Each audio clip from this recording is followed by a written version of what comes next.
Okay. Gloire à Dieu, nous allons partager dans 2 Chroniques au chapitre 7. 2 Chroniques au chapitre 7. C'est un verset que nous connaissons, en tout cas pour la plupart. D'ailleurs, la Bible que j'ai, ça a été souligné, le verset 14. 2 Chroniques 7, 14. C'est un verset que nous connaissons. Mais par la grâce de Dieu, nous allons prendre quelques minutes pour méditer sur ce verset-là. 2 Chroniques 7, verset 14. Alors, c'est Dieu qui parle. Pour situer un petit peu le contexte, Salomon vient d'achever la maison de l'Éternel au verset 11. Nous savons que David avait à cœur de construire la maison de l'Éternel et il est touché par Dieu pour le faire, mais finalement, Dieu lui dit que c'est pas toi. J'ai vu le souci de ton cœur, mais ce ne sera pas toi qui bâtiras ma maison, ça sera ton fils. Alors David, nous pouvons le faire, il a tout préparé pour que Salomon derrière puisse bâtir la maison de Dieu. Et c'est ce qu'il fait. Une fois qu'il a terminé, Salomon prie. Il dit à Dieu, fais en sorte que lorsque tes enfants vont se réunir en ce lieu pour prier, que tu puisses ouvrir les yeux, que tes oreilles soient attentives à la prière qui sera faite en ce lieu. Et Dieu répond à Salomon au verset 14. On peut lire au verset 11, on finira au verset 14. Lorsque Salomon eut achevé la maison de l'Éternel et la maison du roi, et qu'il eut réussi dans tout ce qu'il s'était proposé de faire dans la maison de l'Éternel et dans la maison du roi, l'Éternel apparut à Salomon pendant la nuit et lui dit, « J'exauce ta prière, et je choisis ce lieu comme la maison où l'on devra m'offrir des sacrifices.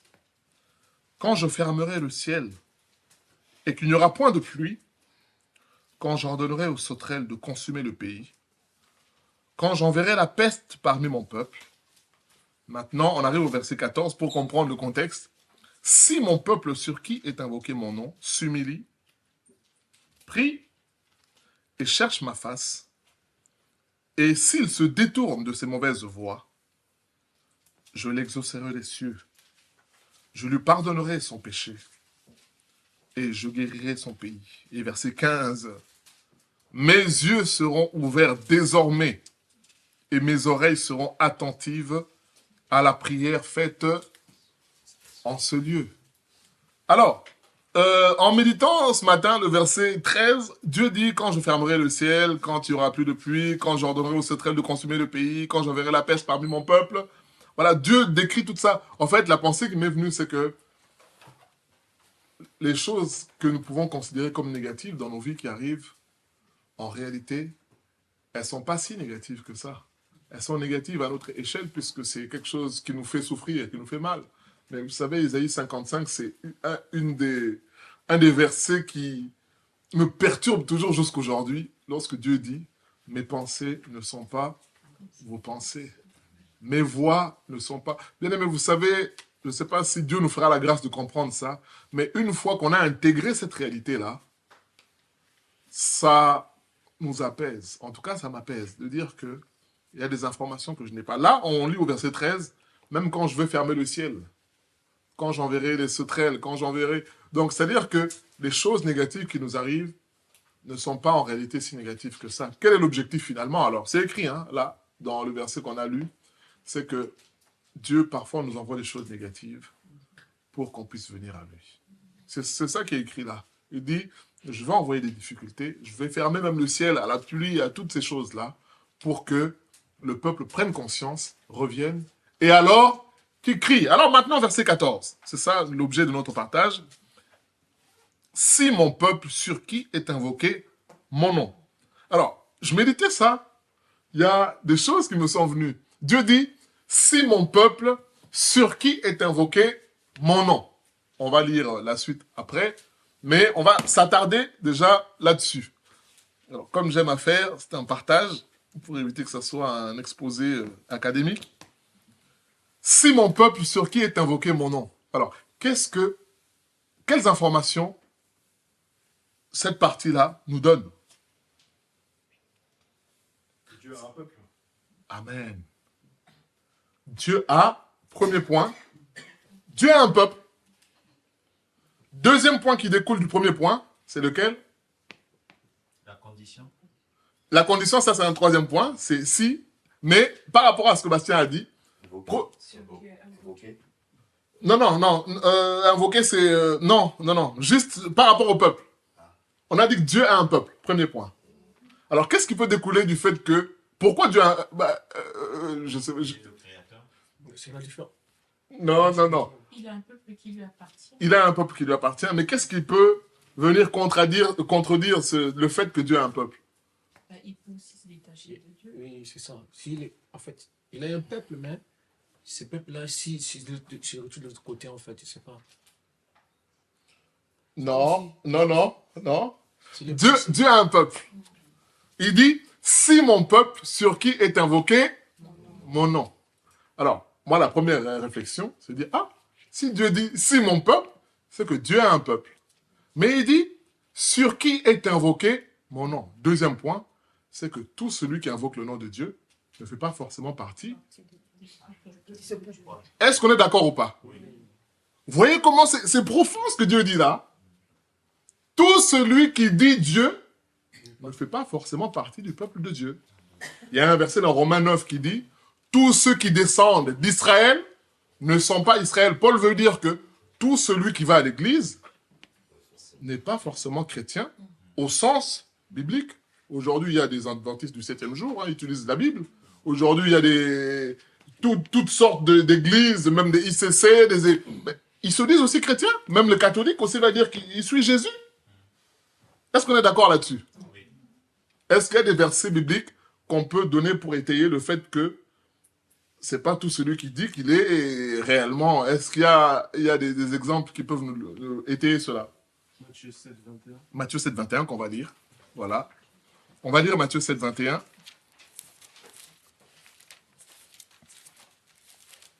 Bien aimé, c'est important de comprendre ça, puisque, vous savez, les promesses que Dieu donne derrière, il les donne à son peuple.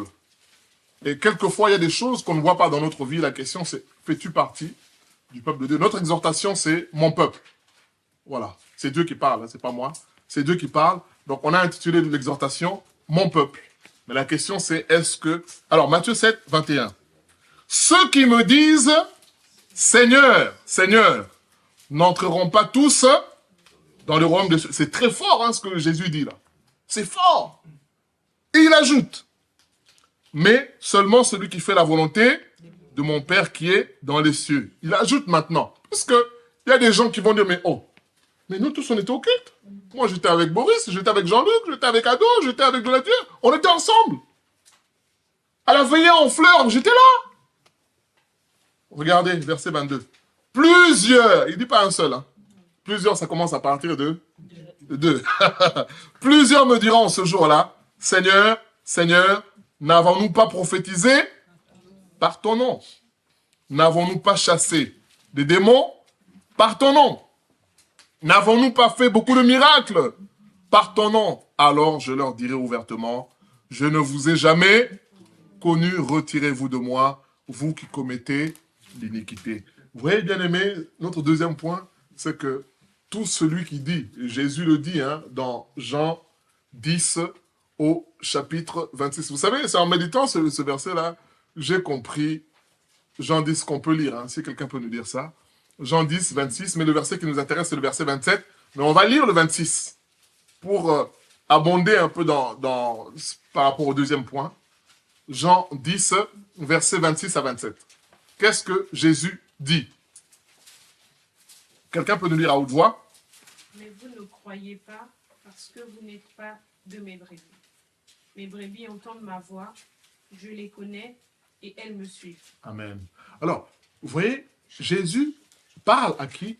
À une foule qui le suit. Jean 10, 26 à 27. Jésus parle à une foule qui le suit. qui apparemment est d'accord avec lui. Mais il dit à la foule, vous ne m'écoutez pas parce que vous ne m'appartenez pas, parce que vous n'êtes pas mon peuple. Et vous savez, quand j'ai compris ce verset-là, je dis, ah, vous savez, quelquefois, on cherche à donner une chemise blanche à un cochon.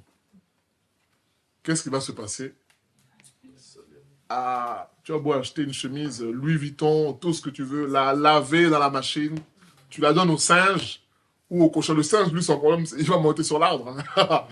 Tu as beau bien l'habiller, lui, le naturel, il va monter sur l'arbre. Tu vas redescendre, tu vas le disputer, il va te regarder, il va redescendre, tu remets, il va remonter. Mais en fait, quelquefois, c'est pour ça que nous devons nous employer à ce que les gens entrent dans le peuple de Dieu.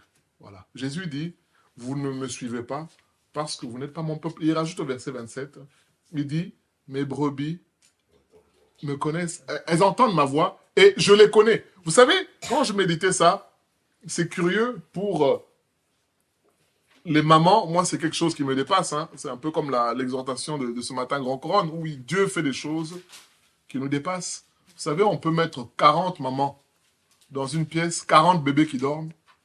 Dans les 40, là, s'il y a un bébé qui pleure, la maman qui est la maman du bébé saura que là, c'est mon bébé qui pleure. Ce sont des choses, ce sont des mystères pour moi. Je dis, mais comment est-ce possible? Ce sont des mystères. Parfois, tu parles, c'est bruyant. La maman va dire, ah, l'enfant est réveillé, il joue. Mais tu as entendu comment? Elle a juste entendu, ah. Mais la maman sait que, ah, c'est-à-dire que c'est comme si, aujourd'hui, on parle de connexion, Bluetooth, tout ça. Mais la maman et son bébé, il y a une connexion qui fait que quand l'enfant pleure, la maman sait que, même s'il y a beaucoup de bruit autour, elle sait que là, l'enfant est réveillé. Mais non seulement elle sait, mais parfois elle peut te dire exactement, non, là, il a faim. Là, il a besoin d'être changé. C'est vrai ou c'est pas vrai? Ils me contredisent, hein, c'est la démocratie. Voilà. Donc, la maman sait exactement quel est le message qu'il y a. Et vous voyez, Jésus dit, la vraie brebis, quand le maître parle, ceux qui sont de mon peuple, ils savent reconnaître. Un autre exemple, vous savez, je vois ça parfois même sur YouTube, hein, parfois. Je m'amuse à regarder, parfois, il y a des gens qui font des chaînes pour leurs chiens, par exemple. Voilà, un chien qui les gens aiment, les gens... Ah oh, et il y a des gens qui regardent ça. Ah, tel chien, ils suivent l'histoire.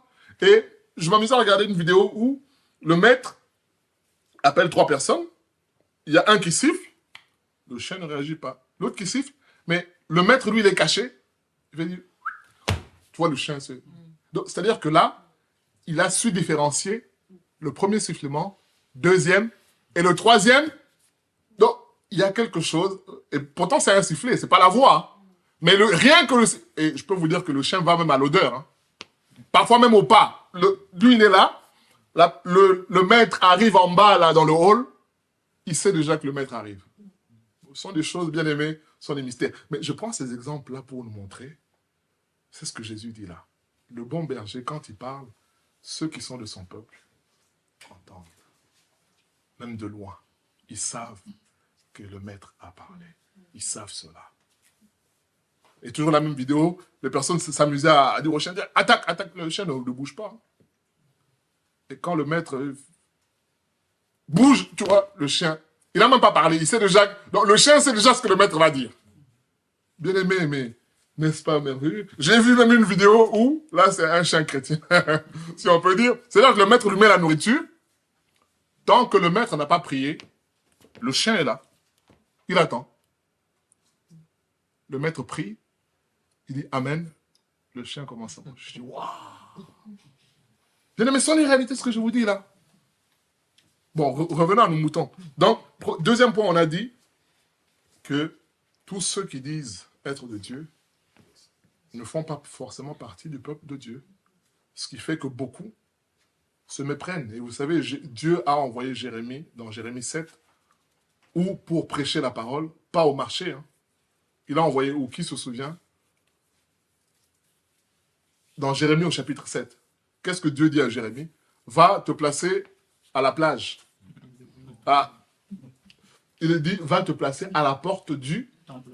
Ah, à la porte du temple. Dieu n'a pas dit à Jérémie. Ah non, il dit, va au temple. Et dis-leur, Ne vous laissez pas séduire par des espérances trompeuses. C'est ce qui est écrit dans Jérémie 7.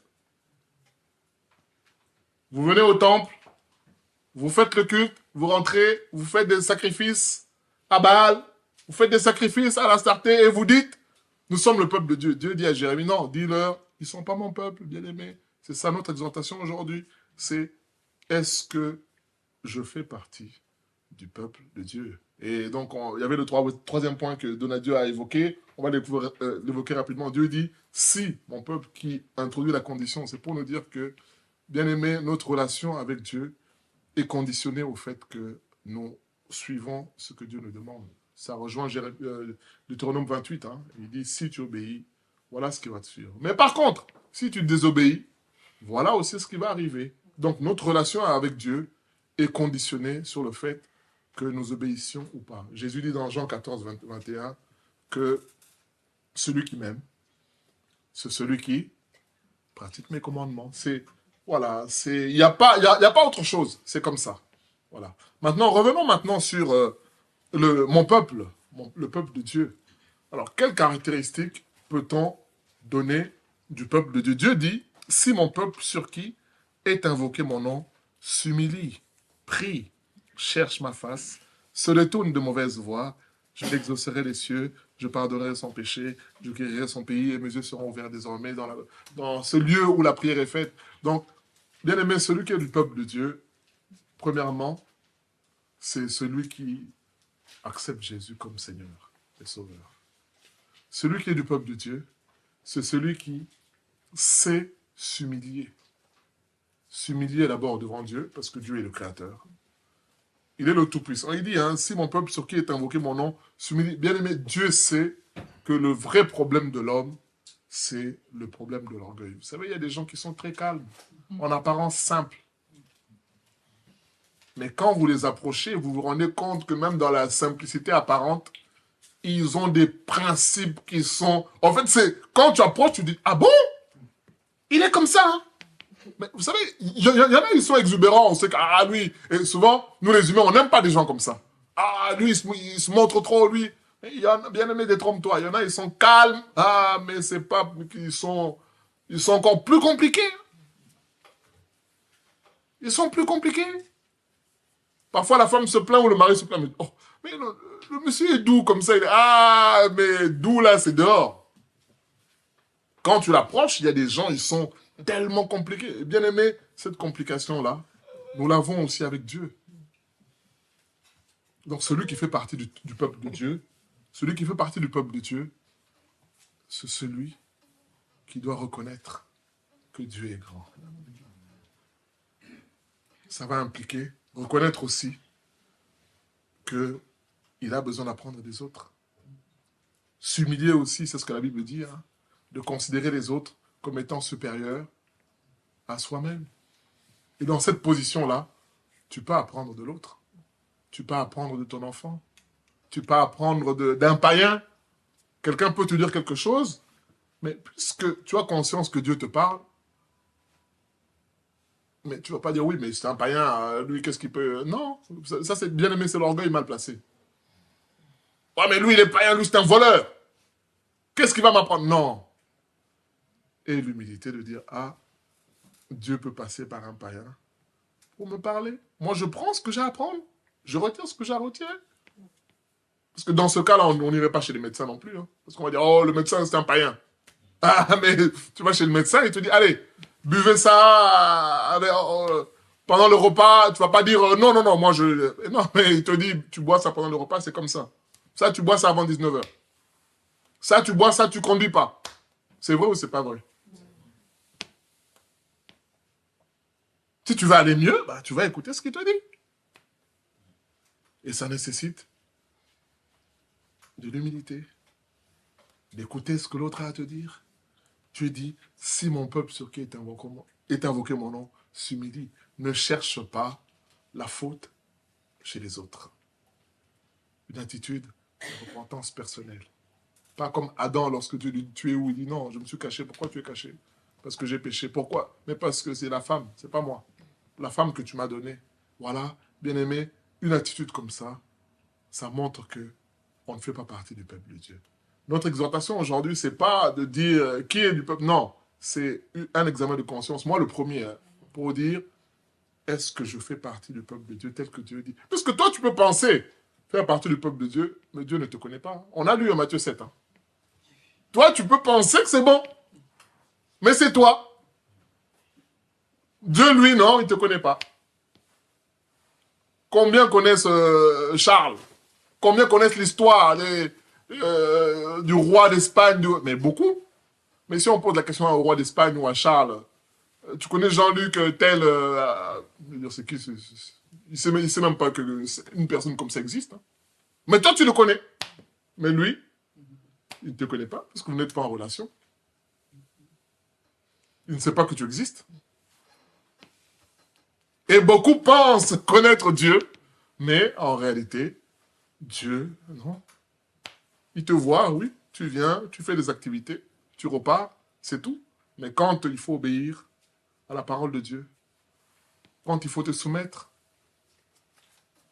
si mon peuple sur qui est invoqué mon nom s'humilie, prie. Vous savez, prie ici, la prière doit être prise dans un tout. Ce n'est pas juste le fait de parler à Dieu, c'est l'attitude de vie de prière. C'est ça un chrétien bien-aimé. Et je veux insister là-dessus.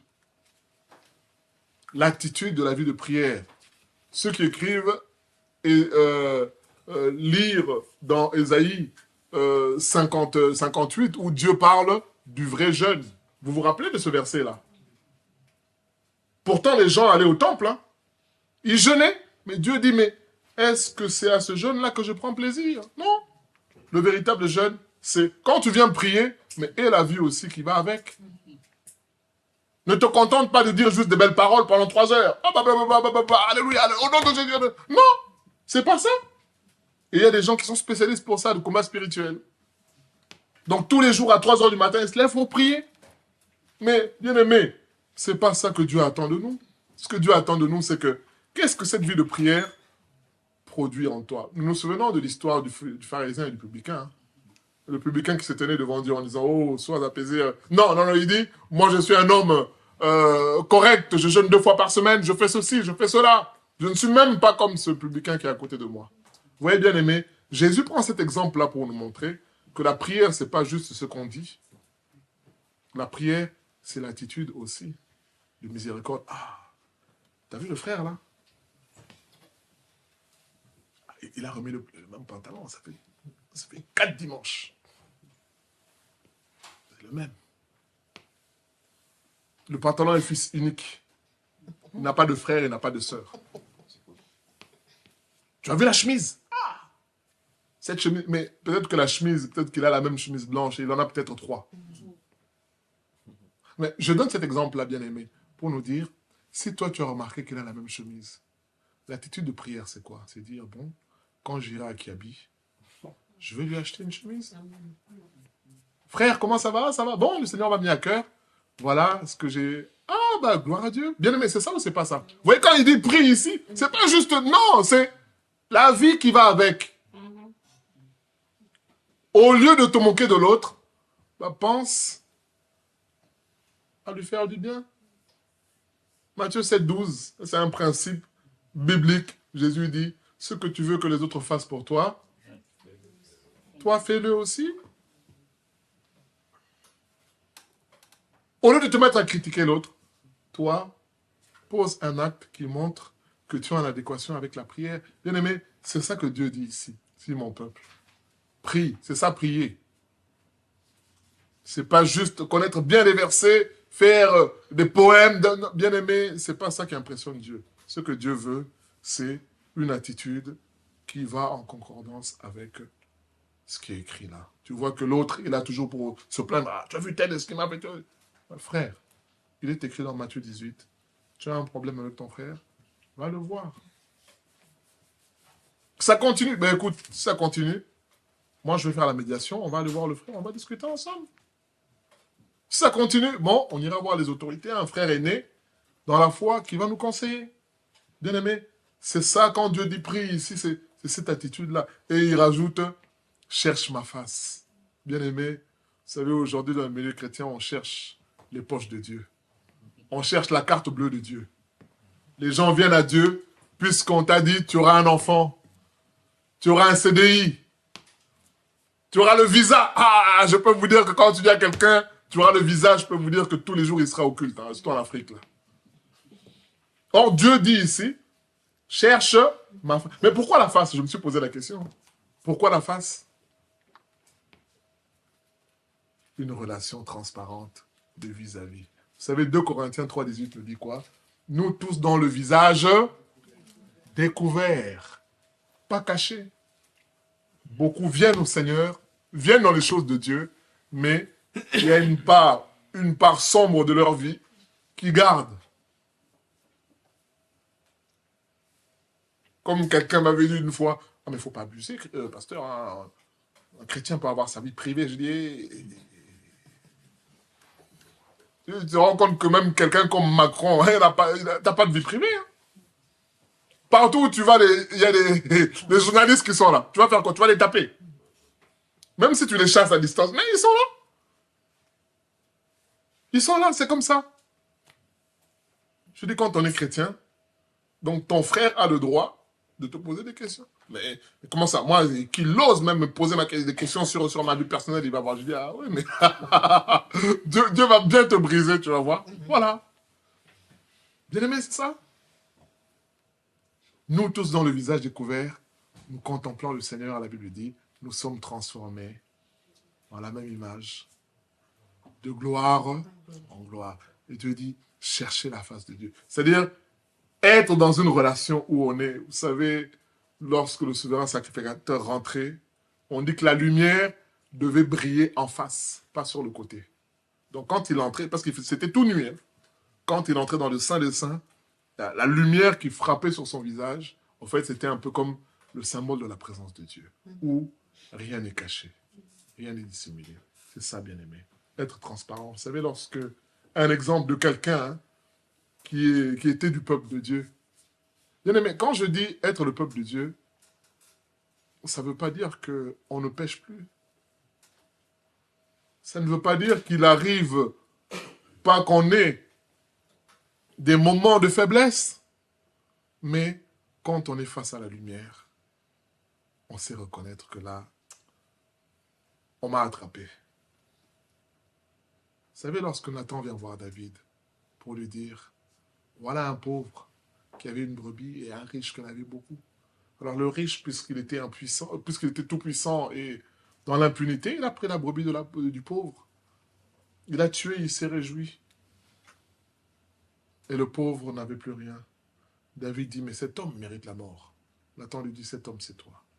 David n'a pas cherché à dire, non, tu sais, c'est la faiblesse, hein, la chair est faible. Hein, vous savez, là, les chrétiens vont utiliser Matthieu 26, 41. Hein.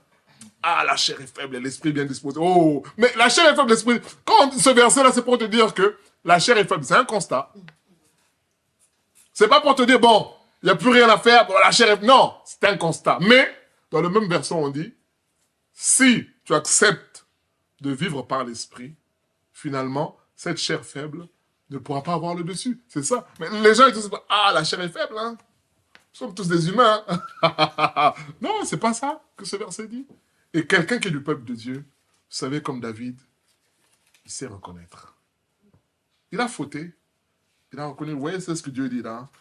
Il se détourne de ses mauvaises voies. Il s'est repenti. Oui, j'ai mal fait. Les gens sont venus le voir pour lui, mais maître. Parce qu'après, la femme est devenue enceinte et tout ça, et l'enfant meurt, les gens viennent le voir, mais maître, mais on ne comprend pas comment, lorsque l'enfant était vivant, tu étais... Et là, l'enfant est mort, tu es... En fait, David s'est repenti. Et il a accepté aussi la sentence de Dieu. Vous savez, quelqu'un qui fait partie du peuple de Dieu, il accepte la volonté de Dieu dans sa vie. C'est ça, bien-aimé. Il ne cherche pas à comparer ce que Dieu fait dans sa vie avec l'autre. Or, nous sommes dans un standard où l'autre a eu ça à 30 ans, moi aussi. Comme quelqu'un avait dit, si tu n'as pas une Rolex à 50 ans, tu as raté ta vie. Et là, ce matin, j'écoutais des informations, quelqu'un disait, si tu n'as pas fait ta biographie à 29 ans, ton autobiographie, tu as raté ta vie, pour parler du petit là. RN, là, Bardella. On dit, à 29 ans, qu'est-ce que tu vas raconter? À 29 ans. Quelle expérience tu as? Et les chrétiens voient ça, ils disent, ah, moi aussi, il faut... Bien aimé, quelqu'un qui est du peuple de Dieu, il accepte le cheminement. On a chanté en son temps ce que Dieu fait est, non pas bon, hein. Ce que Dieu fait est parfait. Pas bon. C'est parfait. Mais, celui qui est du peuple de Dieu, lui, il saura attendre ce qui vient de Dieu parce que c'est parfait. Vous savez, le diable va venir te dire, non, mais regarde, ça fait longtemps que tu attends. Regarde, moi je te donne ça tout de suite. Maintenant, pourquoi tu attends? Le talent que tu as, la voix que tu as. Vous savez, tous les gens du showbiz, là, beaucoup, les Whitney Houston, tous ces gens-là, c'est des gens qui ont commencé à chanter dans les églises. On te dit, mais attends, avec la voix que tu as, mais tu vas gagner des... Mais gagner des millions pour finir comment? Noyé dans ta propre baignoire. C'est ça. Ta propre fille, 2 ans ou 3 ans après, meurt de la même manière. Bien aimé. Mais vous savez, quand on voyait ces gens-là, quand on voyait le film à l'époque, là, dans les années 90, là, Bodyguard, le succès que cette dame a eu. Vous savez, quand elle commençait, pour ceux qui connaissent un peu la musique, hein, elle te prend une octave tellement basse. Elle monte, mais elle peut rester comme ça pendant 2 minutes.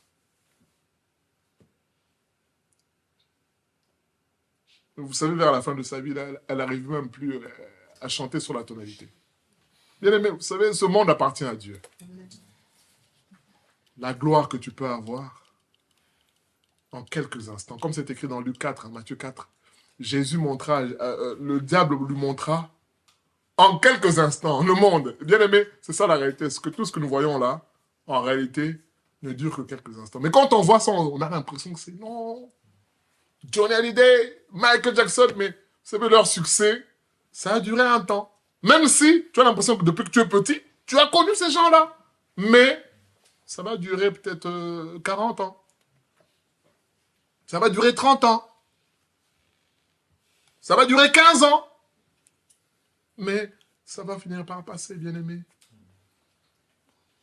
Celui qui est du peuple de Dieu, c'est celui qui sait attendre les promesses du Seigneur. Comme il est écrit dans le psaume. Je m'attends au Seigneur plus que le garde n'attend le jour. Il y a une certitude, c'est que quelle que soit la durée de la nuit, le matin va arriver. Il y aura la relève. C'est ça, bien-aimé. Celui qui est du peuple de Dieu, il reste ferme là-dessus. Le diable va venir te proposer des choses. Regarde, on peut faire ci. Regarde. Bien-aimé, reste le peuple de Dieu. C'est ça notre exhortation. Il reste ferme. Celui qui est du peuple de Dieu est attaché à la vérité quoi qu'il arrive. Il va te dire, regarde là-bas. Regarde ce qui se passe à gauche, à droite. Toi, tu es attaché à la vérité. Tu sais que le Seigneur, comme Jésus lui-même a dit, hein, vous entendrez que je suis là, à gauche, à droite. N'y allez pas. Tu as la Bible. Ça suffit. C'est ça, bien-aimé, le peuple de Dieu. Celui qui en fait partie. Il aime la vérité. Il ne suit pas là où l'eau coule. Vous savez, il y a des opportunistes. Comme en politique, on le voit aujourd'hui, ils n'ont plus de personnalité. Il y a des gens, et même dans le sport, hein, on a l'impression que ce côté un peu, je change de Kazakh, ça s'est mondialisé. Parce que même dans le foot, à l'époque, il y a des gens, quand ils jouent au Milan AC, c'est toute sa carrière au Milan. Quand ils jouent dans un club, aujourd'hui, c'est au plus offrant. Il peut aller là, et puis il va chez le rival, et puis après il va... Donc, il suit là où l'eau coule. Il est de gauche. Parfois même, il y en a qui viennent de... Ils ont fait le grand chelem. Donc, ils viennent de gauche, ils se retrouvent à l'extrême droite. Ou vice-versa. Là où l'eau coule. Là où il sait qu'il peut avoir un poste, piston, il y va.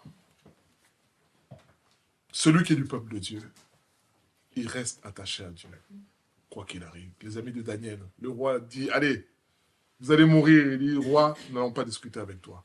Nous restons ferme sur ce qui est écrit. C'est comme ça. C'est ça, bien-aimé. Celui qui est du peuple de Dieu. Un véritable supporter ne supporte pas son équipe seulement quand elle gagne. Même quand l'équipe ne gagne pas, il est là. Il porte des bouteilles d'eau. On va dire, hey, toi là, hein, on te porte des bouteilles d'eau, tu fais trier sur les gens. Vous commencez à vouloir taper des... Mais le vrai supporter, lui, il est là. Il ramène les bouteilles, il pose. Comme au match de basket, parfois, l'autre, il boit, il jette la bouteille, toi, tu es là, tu viens, tu ramasses, tu mets dans le sac. Tu es là aux aguets, tu attends. Mais ton équipe est en train de perdre. C'est ça, bien-aimé. Dans tous ces exemples-là, je donne ça pour nous montrer que si les gens de ce monde sont fidèles dans des choses qui sont passagères, mais à combien de fortes raisons être fidèle à Dieu. La question c'est, est-ce que tu fais partie du peuple? Et regardez les promesses, hein, je lui pardonnerai son péché, je guérirai son pays, et mes yeux seront ouverts désormais, et mes oreilles seront attentives à la prière faite en ce lieu. Et ce que je disais tout à l'heure, il y a des prières que nous faisons pour lesquelles Dieu n'agit pas, parce que nous ne sommes pas réellement, à ce moment-là, le peuple de Dieu. C'est ça la question, bien-aimée. Examinons-nous. Ne dis pas, oui, je suis chrétien depuis tant d'années. Oui, je lis la Bible. Vous savez, comme le chant, je suis catholique, je suis protestant, je suis évangélique. Mais tout ça, ce n'est rien. C'est Jésus qui donne la vie. Bien-aimé, c'est ça. Vous savez, quand tu es du peuple de Dieu, vous savez, quand Zachée a vu Jésus, bien-aimé, montrez-moi quelle prédication a fait à Jésus eschatologique. Pour dire, tu sais, il y aura la fin des temps, il y aura le ceci, il y aura... Juste la présence de Jésus a suffi pour que Zachée dise, bon, ça fait longtemps que je résiste, parce que j'aime l'argent, parce que j'aime mon train de vie. Mais à partir d'aujourd'hui, je m'en sépare pour te suivre. Jésus dit, aujourd'hui même, le salut est entré dans cette maison. Bien-aimé, Dieu nous donne l'occasion aujourd'hui d'être dans son peuple, de faire partie de son peuple. Dieu nous donne l'occasion aujourd'hui, si tu es déjà de son peuple, de renouveler cette alliance-là en disant, Seigneur, je veux demeurer dans ton peuple. J'ai eu des propositions, j'ai eu des velléités. Nous sommes humains, bien-aimés. Parfois, la chair... Comme un ami qui m'appelait, il dit, ah, Jean-Luc, en anglais, hein, tu dois investir dans Bitcoin, regarde ce que j'ai eu, regarde combien j'ai eu, regarde pour mes enfants, tout ça. Et qu'est-ce que tu fais là? Tu es toujours avec ton Jésus, là. Un jour, il m'appelle, il me dit, bon, j'ai une affaire pour toi, allez, est-ce que ça t'intéresse? Je vais t'ouvrir quelque chose. Il dit, oh, mais comment toi tu veux me faire pour moi? Moi, je veux pas. Non, même si tu veux pas, moi, je veux le faire pour toi. J'ai dit, je ne veux pas. Mais, vous savez, tu raccroches comme ça, le diable, je dis, hé, voilà, avec tes théologiques, là, tu vas rester à grand couronne comme ça. Vous savez quand c'est comme ça, le diable, il me dit, regarde, là, je viens de New York, voilà, j'ai acheté ci, là, je viens de... Mais regarde, ça t'engage en rien du tout. Hein. Regarde, là, moi, je viens de faire... Ah, bien-aimé, vous savez, quand le diable veut t'avoir, le diable te montre. Bien-aimé, sachez que c'est son fonctionnement. Comment il a fait avec Jésus? Il n'a pas juste dit, non, on dit qu'il lui a montré. C'est ça la force du diable. Il va te montrer pour dire, regarde, tu as vu un tel. Mais ce qu'il a là, c'est moi. Hein. Tu as vu un autre là? Tu as vu tout ce qu'il a? C'est moi. Je peux aussi te donner ça. Mais c'est comme ça qu'il arrive à voir les gens. C'est comme ça qu'il arrive à voir les gens, bien-aimés. Et celui qui est du peuple de Dieu, lui se contente d'être simple, de suivre la Bible, de suivre la vérité. On va te dire, mais tu perds ton temps, mais regarde, tu n'évolues pas, mais en tout cas, la fin tranchera. Mais la promesse est là, c'est que mes yeux seront ouverts. Bien-aimé, quel privilège.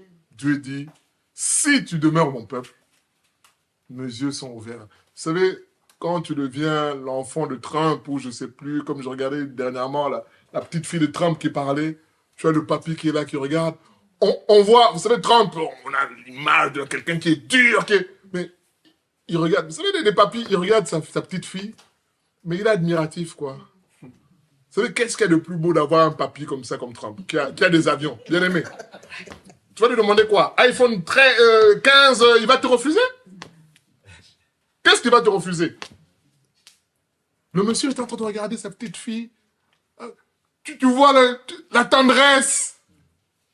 Mais Dieu dit ici, si tu m'appartiens, tu es mon peuple, je vais te regarder avec un œil protecteur. Un œil d'amour. Parce que tu m'appartiens. Un parent ne va pas faire ça avec l'enfant du voisin. Ce n'est pas son enfant. Mais quand c'est son enfant, les choses vont être différentes.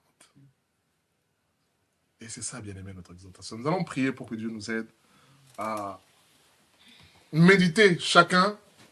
Est-ce que je suis le peuple de Dieu? Ou alors est-ce que je pense l'être, mais à l'écoute de la parole aujourd'hui, je me rends compte qu'il y a des choses qui ne vont pas et qui ne cadrent pas avec le fait d'être le peuple de Dieu. Seigneur, merci pour ta parole.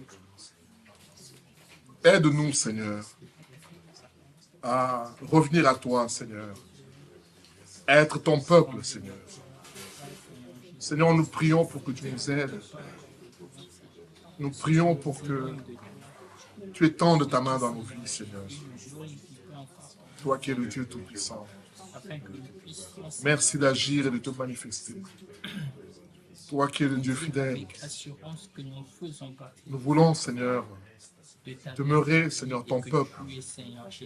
Comme nous l'avons vu, Seigneur, il y a des gens qui ne font pas partie de ton peuple. Mais nous, nous voulons en être, Seigneur, au nom de Jésus. Merci d'agir, Seigneur, de te manifester. Au nom de Jésus-Christ, à toi la gloire et la louange. Au siècle des siècles. Amen. Amen. Gloire à Dieu.